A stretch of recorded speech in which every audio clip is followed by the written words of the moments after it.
Olá pessoal, tudo bem? Shalom! Sejam muito bem-vindos a mais um vídeo aqui do canal Hebraico Raiz. E nesse vídeo, queria que vocês prestassem muito bem atenção, assim como faz nos outros vídeos, tá bom? Vamos falar de hebraico e a cultura, não no sentido de cultura e ensinamento, mas no sentido de entender que é necessário aprender algumas palavras. Eu vou passar para vocês 7 palavras que eu escolhi para abordar neste vídeo. Então vamos lá. Primeira palavra nossa, deixa eu ver aqui, amarelo,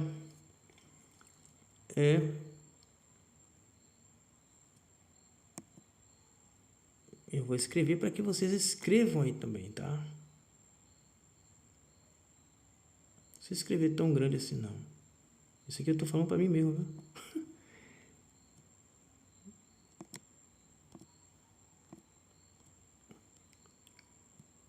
Como é que se pronuncia?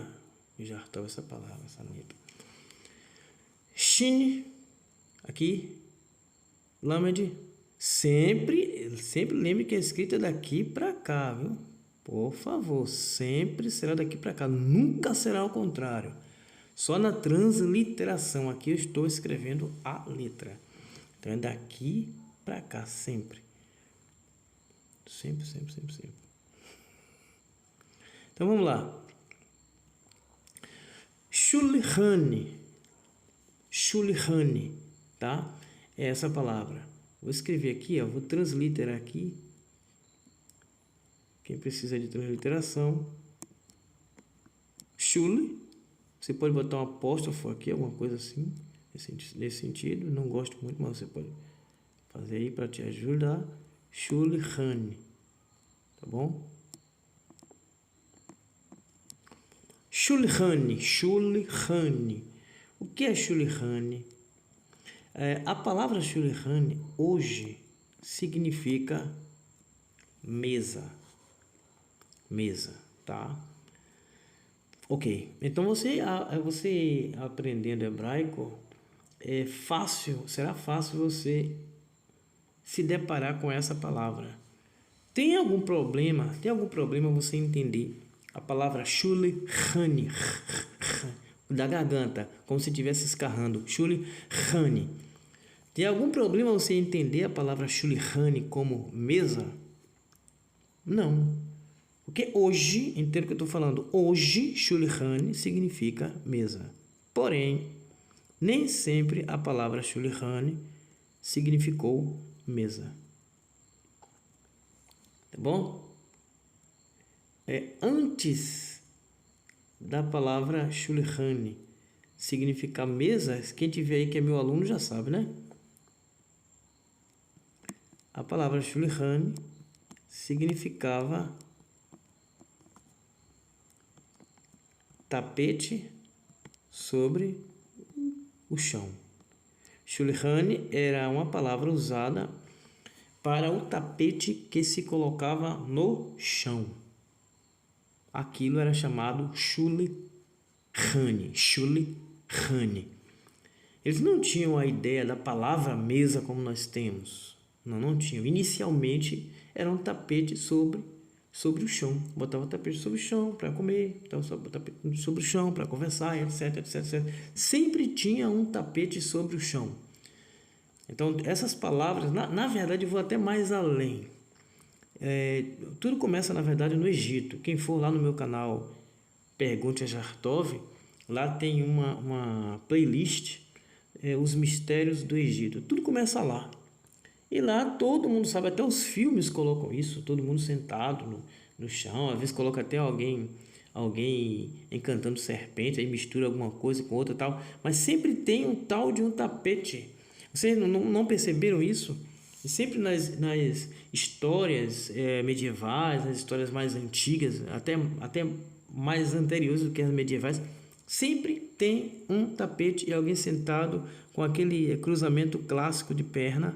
Sempre tem um tapete. Então, a partir de hoje você sabe, na sua casa você pode usar aí Shulchan o tempo todo, tá bom? Essa palavra é uma das mais conhecidas, tanto o seu significado atual quanto o seu significado antigo. Mas a segunda palavra, acredito eu que vai surpreender muita gente, tá?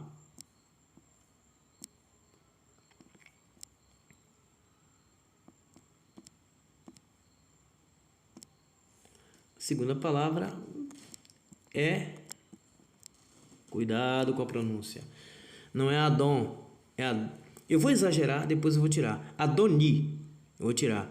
Adoni, Adoni.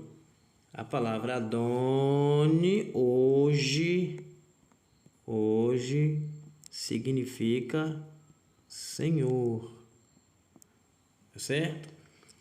Senhor, dono, tá, tudo bem. Mas a palavra Adoni nem sempre significou Senhor.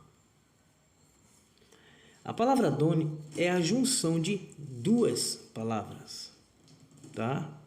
Duas palavras. Vou escrever aqui transliterado. Ad e on. Era assim as palavras. Repetindo, tudo tem origem no Egito, ok? Ad era a palavra usada para o rio Nilo. O rio Nilo era chamado de Ad. E o rio Nilo, para o Egito e até hoje para todo mundo, é um manancial. E Oni era usado como superlativo no Egito. Oni ou Ani é um superlativo egípcio. Então, a junção de Ad mais On resulta em manancial supremo. Manancial supremo. Escreve aí no seu caderno, hein? A palavra Adoni inicialmente significava manancial supremo. Tá certo? O Egito, ao contrário do que muita gente pensa, acreditava mais no eterno Deus do que muita gente imagina. Vou fazer lá no meu canal Perguntas de Artov alguns vídeos para tirar as mitologias da mente das pessoas. Como o Egito era tudo que o Nilo, o rio Nilo, era tudo que o Egito precisava, né? A joia, a pérola do Egito era o Nilo. Então eles atribuíam também a palavra Adoni,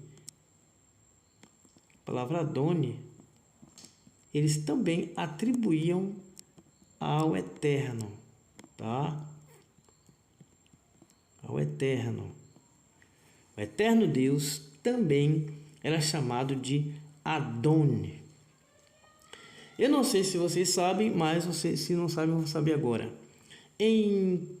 Para não ser tão áspero assim, em quase todas as nações do planeta tem-se problemas de dicção. O que é isso? Exemplo.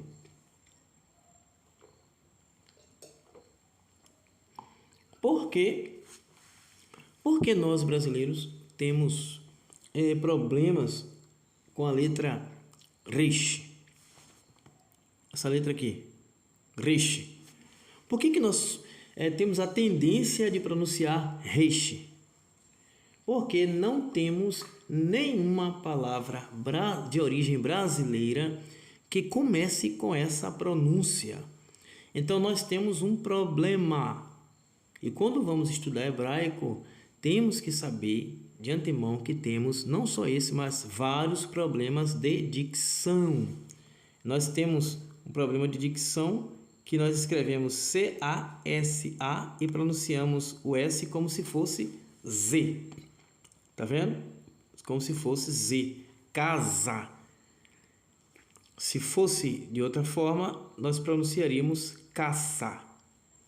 Mas, se pronunciarmos caça, hoje soará como se estivéssemos escrevendo assim, com a cedilha. Então, nós temos um problema grave de pronúncia em diversas palavras. No espanhol também tem o problema com B e V. No Egito, tinha dois problemas. Tá? No Egito tinha dois problemas. Eles trocavam o D, em algumas regiões pronunciavam T. Eles trocavam o L, em algumas regiões pronunciavam R. Então era um problema que tinha. Mas se eles tinham um problema com D e T, então a palavra Adone, em algumas regiões, era pronunciada com T. É aqui que está o nome Aton, que as pessoas pronunciam Aton e acham que é um deus pagão. E na verdade não. Na verdade, olha aqui a divisão, é? Olha aqui, pronto. É o mesmo Oni, é o mesmo Ad, pronunciado de forma diferente. Ad e At é a mesma pronúncia. Oni e Oni é a mesma pronúncia. Então, Adon, no Egito, o deus Aton, é uma referência clara ao eterno Deus. Silêncio na plateia. Essa informação é dificílima de ser aceita. Por quê? Porque demonizaram o Egito durante muito tempo. Satanizaram, diabolaram, fizeram tudo quanto é coisa no Egito. Ensinam tudo no Egito, menos o real. Agora você já sabe. A terceira palavra da nossa lista de 7, a terceira de 7, é Arum. Arum, tá? Considere que é um pontinho aqui, tá? Um pontinho aqui. Pronto. Arum é a escrita, a transliteração é simples. Arum. Essa palavra hoje significa nu.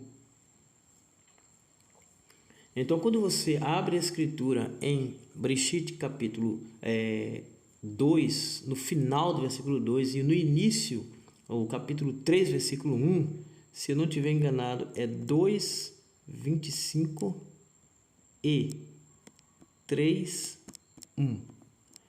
Aparece a palavra Arum e foi traduzida as duas. Não, o homem e a mulher estavam nus e não se envergonhavam. E a serpente era astuta. Quando aparece o homem e a mulher estavam nus, aparece a palavra, para quem vai ler hebraico, aparece a palavra Arumim, que é o plural de Arum. Então, o homem e a mulher estavam Arumim e a serpente era Arum. A pergunta é, por que quando se refere ao homem e à mulher foram traduzidos como nus? E quando se refere à serpente é traduzida como astuta. Astuta. Se as palavras são as mesmas.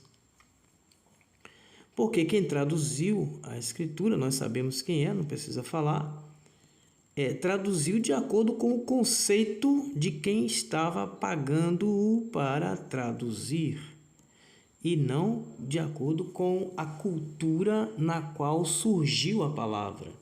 Aqui vocês estão vendo a raiz da palavra. Arum é o primeiro nível de sabedoria do ser humano. É chamada de sabedoria instintiva. O ser humano age por instinto. Quem ensinou o bebê que quando ele saísse da barriga da mãe, ele deveria buscar os seios da mãe? Ninguém. Quem ensinou o bebê que quando ele chora, ele é atendido? Ninguém. Quem ensinou ao bebê que quando ele é colocado na água, pelo menos a maior parte esmagadora, ele faz o chamado nado cachorrinho? Ninguém. Isso é sabedoria instintiva.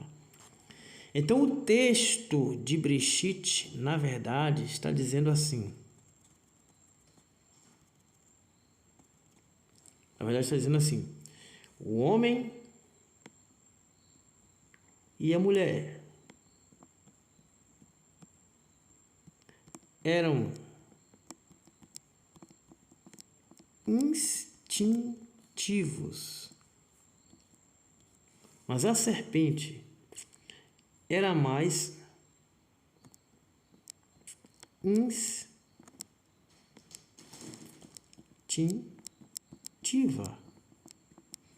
Se você quiser substituir a palavra instintivos por astutos, o homem e a mulher eram astutos, mas a serpente era mais astuta do que eles. Aí você começa a entender o texto. Não vou entrar aqui em tantos pormenores, mas você começa a entender o texto. Então, se você quiser estudar hebraico sem entender raízes das palavras, de onde elas se originaram, sabe o que vai acontecer contigo? Não. Eu vou te dizer. Você vai estudar hebraico, você vai ler hebraico, você vai ter acesso à escritura, mas vai interpretar de acordo com as palavras que foram modificadas. Então você vai interpretar nu, onde não tem nu. Agora, todo mundo sabe que no decorrer do tempo é óbvio que as palavras ganharam novos significados. Mas o que eu estou abrindo a mente de vocês é para entender que nem sempre as palavras tiveram os mesmos significados. Palavra de número 4. Você viu o que é cultura. Palavra de número 4.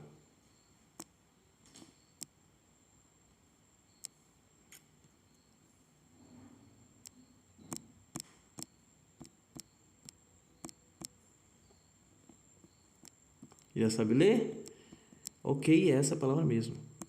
Meler. Cuidado. Todo KH ou CH na transliteração sempre terá o som de R como se estivesse escarrando. Coloque o tanto de R que você quiser aí. Só não faça isso gripado na frente dos outros para não sair o que é ruim. Então, a pronúncia aqui é Meler, tá? Meler foi traduzido como rei, e realmente é rei. Mas de onde vem a ideia de rei? Você sabe? Sabe ou não sabe? Se eu parasse o vídeo aqui agora e pedisse para você colocar nos comentários, o que você colocaria? Rei. A palavra rei vem de uma outra ideia, tá? Surgiu de uma outra ideia.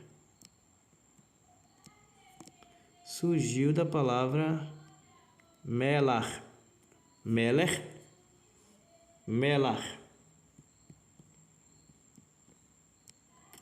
Repare que na transliteração eu tenho KH aqui e tenho KH aqui.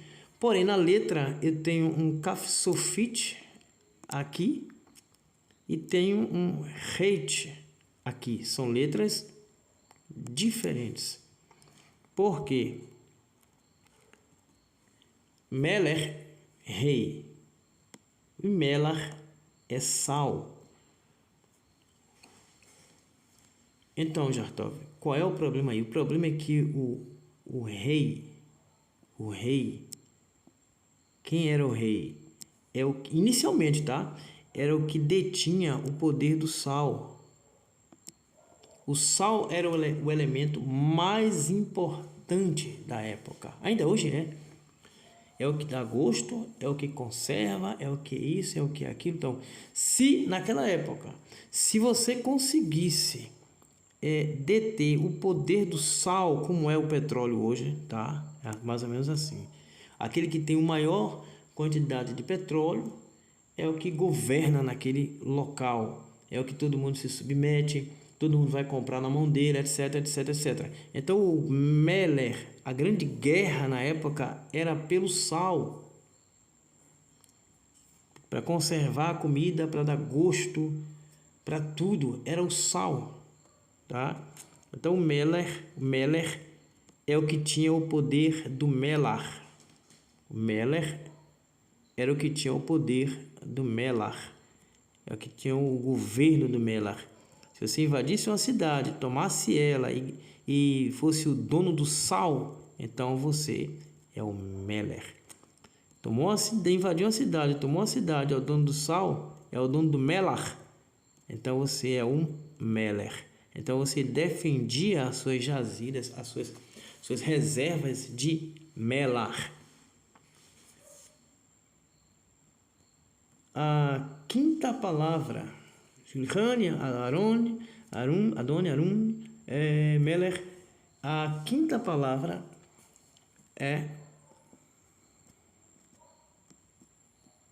são 7. Quinta palavra.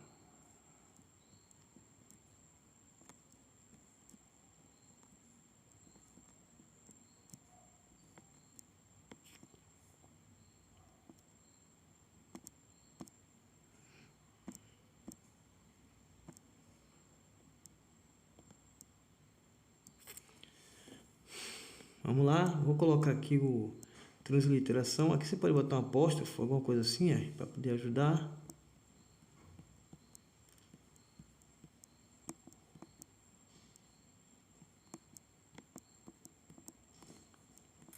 Shidé Teufá. Shidé Teufá foi traduzido como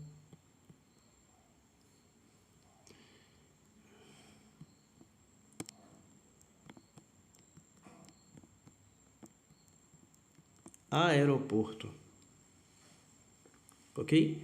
Como é aeroporto em hebraico? Shidé Teufá. São duas palavras. Aqui em português é uma palavra só. Em hebraico são duas palavras. Shidé Teufá é produzido de uma maneira só. De onde vem a palavra Shidé Teufá? Você sabe? Não? Então, peraí que eu vou te explicar. A expressão Shidé é uma contração. Isso aqui é uma contração. A palavra, na verdade, é Shadé. Que hoje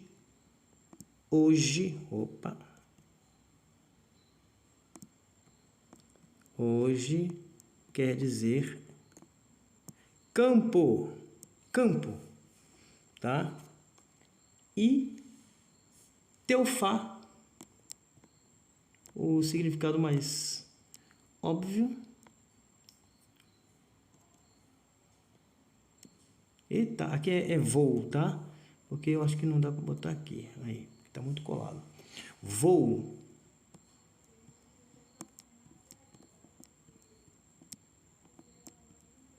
Aviação.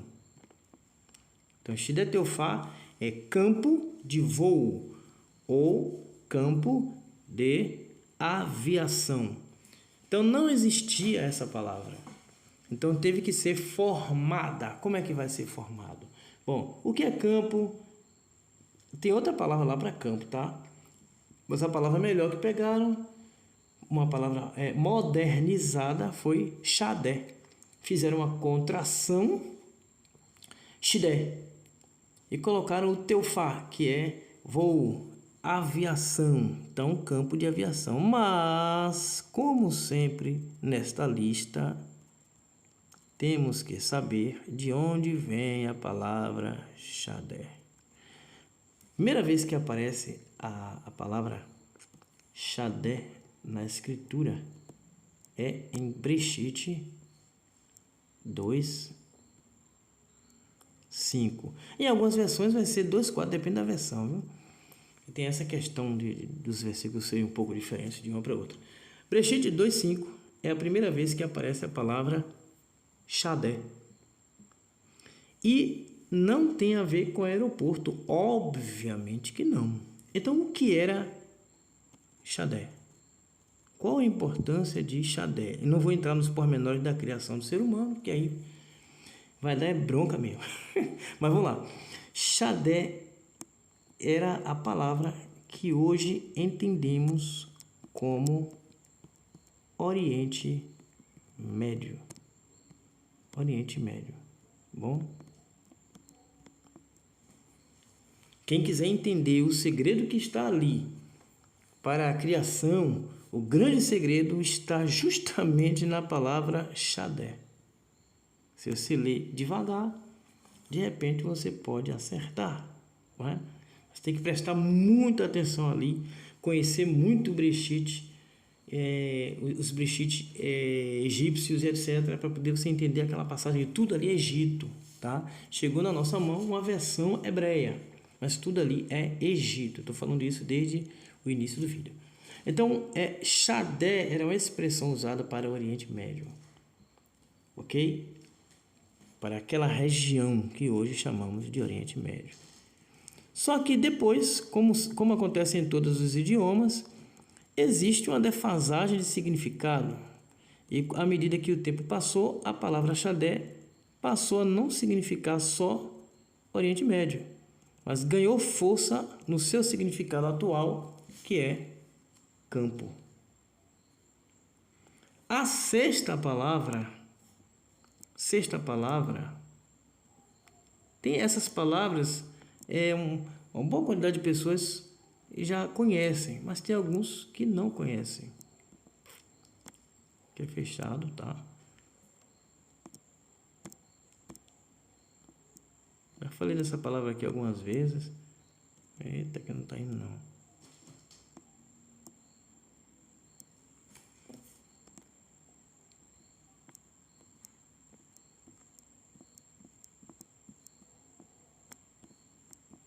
Olha o KH de novo.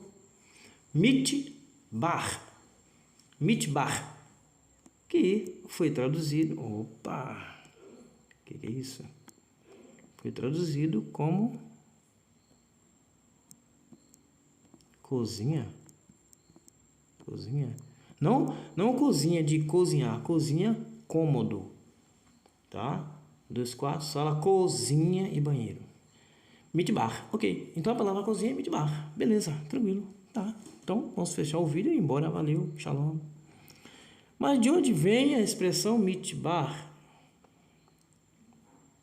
Meme com Shivá, ali não está com Shivá porque vai fazer parte de outra palavra, é igual a de, da, dó. Eu coloquei nessa ordem porque fica mais fácil de memorizar. De da dó, e é de da dó, tá vendo? Fica mais fácil memorizar. Seria da, de, dó, né? De da dó. E acredito que você já anotou, se não você volta o vídeo. E a outra palavra, eu vou transliterar ou botar lá? Outra palavra é chabar. Chabar.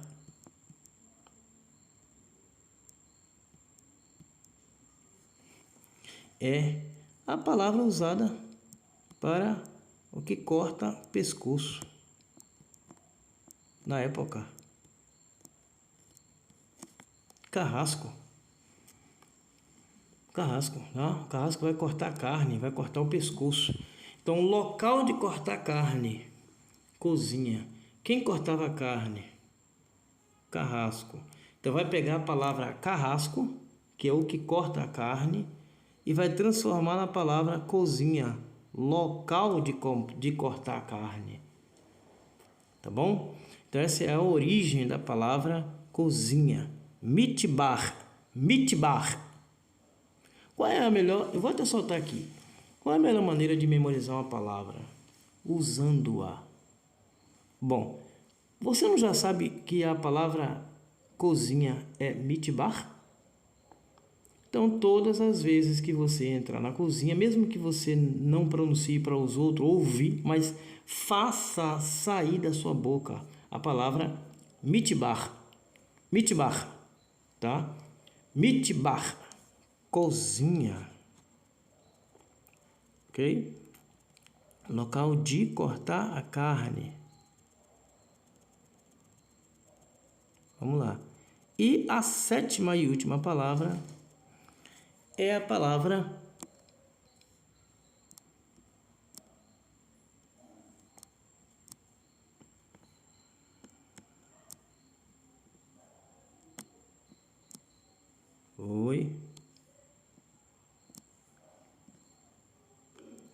eu vou escrever de novo em hebraico.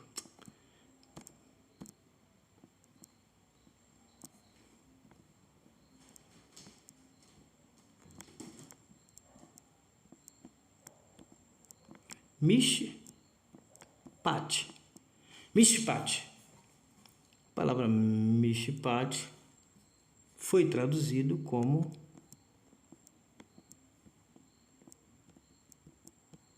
julgamento, exatamente, julgamento. Então a palavra, Jartó, você quer dizer que a palavra julgamento pronuncia-se mishpat. Isso, mishpat. Então, a partir de agora você... Embora as traduções fazem uma embolada terrível com julgamento, justiça, como é o nome do outro? Mandamento, estatuto, é uma embolada terrível, mas a palavra mishpat corresponde, na sua tradução, a julgamento. Jartov. De onde vem a palavra mishpat? De novo, o meme é igual ao quê? De, da, dó. De, da, dó. E a outra palavra é qual, Jartov? Aí, deixa eu terminar de apagar aqui. A outra palavra, mishpat, tirou o meme, ficou só shin, tá vendo aqui shin, pei, tave. Eu vou transliterar, mas eu tô com o dedo para desenhar em hebraico, é incrível. Chapat. Chapat. Ou Shopet. Hebraico bíblico, a pronúncia é Shopet. Hebraico moderno, a pronúncia é Shofet. Shopet ou Shofet. Shofet é juiz, tá? Que é como é juiz em hebraico? Shofet, com F de faca. Shofet, ok? Então é daí que vem a palavra julgamento. Então o que é mishpat? É de julgamento, ou de juiz, Quem é o responsável então por julgar? Shofet. Rabino? Peraí. É rabino? Vamos pela escritura. É rabino que julga o Shofet? Se a palavra julgamento já tem nela, não precisa colocar, ninguém coloca, já tem nela a palavra Shofet. O que é que a própria palavra julgamento, que é mishpat, indica? Indica um Shofet ou um rabino? Bom, lá no meu canal Pergunte a Jartov eu tenho um vídeo específico sobre rabino. Eu gostaria muito que vocês fossem lá e assistissem, porque eu vou falar especificamente o que é rabino. E muita gente está enganado com a palavra rabino, tá bom? Então, essas foram as 7 palavras com duplo sentido em hebraico. Palavras com duplo sentido. Quando eu coloco esse título, muita gente pensou que foi duplo sentido no sentido ruim, mas não é. Duplo sentido porque tem duplo sentido. Tem 2 sentidos. Tem muitas outras palavras. Eu preparei essas 7 para vocês terem uma ideia do que é trabalhar com hebraico. Tá bom?